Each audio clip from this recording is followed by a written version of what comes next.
বিশ্বের ১০ম উচ্চতম পর্বত অন্নপূর্ণা এক জয় করে প্রথম বাংলাদেশি হিসেবে ইতিহাস গড়েছেন পর্বতারোহী বাবর আলী। চলতি বছরের ৭ এপ্রিল তিনি এই শৃঙ্গের চূড়ায় পৌঁছান এবং ১৫ এপ্রিল বিজয়ীর বেশে দেশে ফেরেন।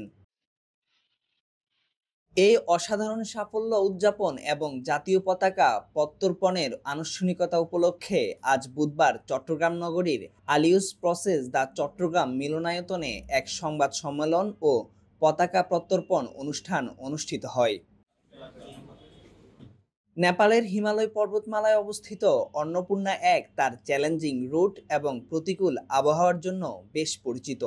বহু অভিজ্ঞ পর্বতারোহী এই পর্বতে ওঠার পথে প্রাণ হারিয়েছেন, তবুও সাহস, দক্ষতা ও নিষ্ঠার সঙ্গে বাবর আলী সম্পন্ন করেছেন এই দুর্গম অভিযান। টেকনিক্যাল ডিফিকাল্টিসের দিক থেকে Annapurna is far far far far far ahead. অনেকগুলো ব্যাপার আছে, খুব অ্যাভালাঞ্চ প্রোন বা তুষারধস প্রবণ, প্রচুর তুষার ফাটল আছে, আনপ্রেডিক্টেবল ওয়েদার। ক্যাম্প 2 এর থেকে ক্যাম্প 3 এর যে রাস্তা সেটা খুবই স্টিপ, সামিট পুশটা অনেক লম্বা। এই তো সব মিলিয়ে এটা এভারেস্ট থেকে অনেকাংশে ভিন্ন। এভারেস্টের চেয়েও বেশ চ্যালেঞ্জিং এই ২৬,৫৪৫ ফুটের পর্বত অন্নপূর্ণা এক। সম্প্রতি অন্নপূর্ণা এক আরোহণ করে আসছি। এটা পৃথিবীর ১০ম সর্বোচ্চ পর্বত, ২৬,৫৪৫ ফুট উচ্চতার। এবং অন্নপূর্ণার মতো একটা টেকনিক্যাল মাউন্টেন ক্লাইম্ব করতে পেরে আমি পার্সোনালি খুবই খুশি। এটা খুবই স্যাটিসফাইং একটা অনুভূতি।